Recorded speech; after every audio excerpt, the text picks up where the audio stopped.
And of course, before working on any firearm, you need to make sure it is free and clear of all ammunition. The first step would be to remove the magazine. The magazine release on the Grendel P30 is right here. You'd simply push in on that to release the magazine. And as we can see, the magazine is free and clear. Then go ahead and open up the pistol so you can see in the chamber area, and we can see the chamber is free and clear. So we're safe to look at the controls and features of the Grendel P30. The Grendel is a single action trigger hammer fired pistol. The internal hammer's right in here. This is the safety right here. The safety, it's currently in the fire position. To put it on safe, you would simply lift up and that would be on safe. And then to put it back on fire, you'd pull down. It is an ambidextrous safety.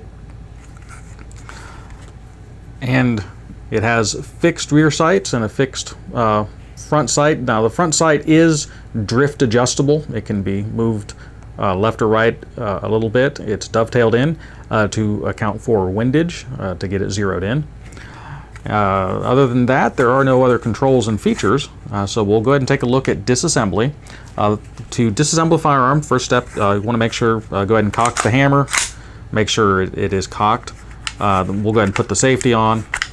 Put the safety on right there, and the next step would be to remove the knurled front cap. Now the recoil spring goes along the barrel, and this cap is what keeps it in place, so there's quite a bit of spring tension there. So when you go to remove that, you want to kind of keep hold of everything.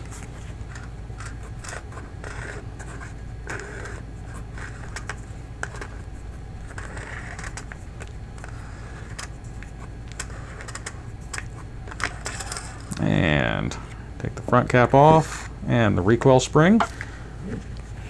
At this point, you can remove this assembly here, little front fore end. And there is a bushing that's on the barrel right there that can go ahead and slide out. Set that aside. Now you'd pull the slide all the way to the rear, lift up, and it slides over the front of the barrel. So we'll go ahead and take a look at the frame first. It is a fixed barrel. We have our feed ramp assembly there. This is the hammer. This is the ejector. That's the transfer bar that relays the trigger motion. And when you pull the trigger,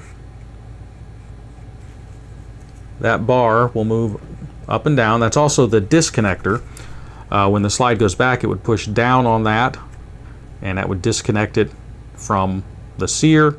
This is the hammer. There's the sear right there. Currently the safety's on. This is the safety block right there. And so when you take the safety off, it drops that out of the way. Then that lifts also the disconnector up, or transfer bar. Then when you would pull the trigger, the transfer bar would go back, and that would then fire the weapon. We'll go ahead and keep it on safe though. Actually, when you pull the trigger, that bar goes forward. Got that backwards. So as far as further disassembly, you really wouldn't want to take this any farther apart.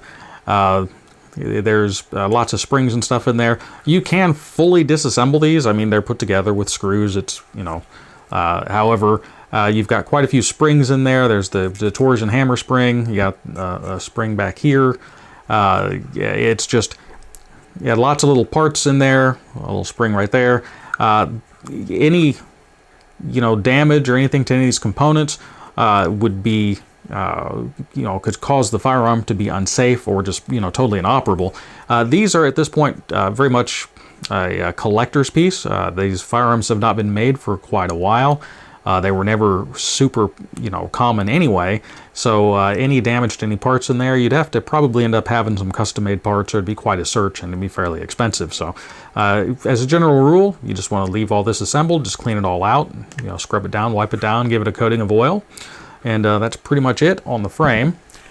On the slide assembly and barrel, well, it's just the slide that goes over the barrel. You have the firing pin right there. The hammer would hit that. It would drive the firing pin through to fire it. You have the extractor right here. And that's pretty much it. There again, You wouldn't really want to disassemble this any further unless true repair was needed.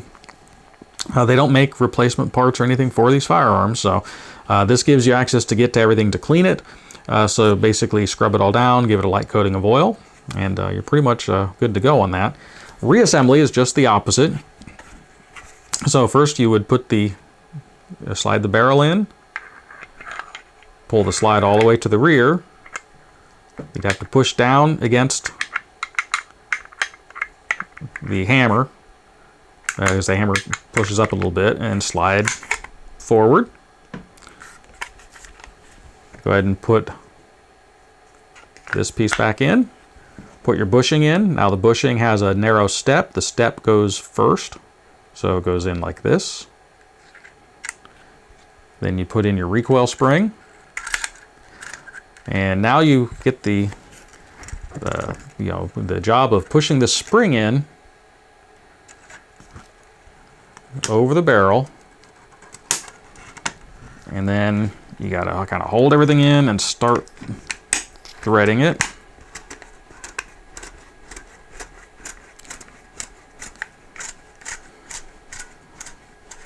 And then snug it down, and that's pretty much fully reassembled at this point. That's pretty much it.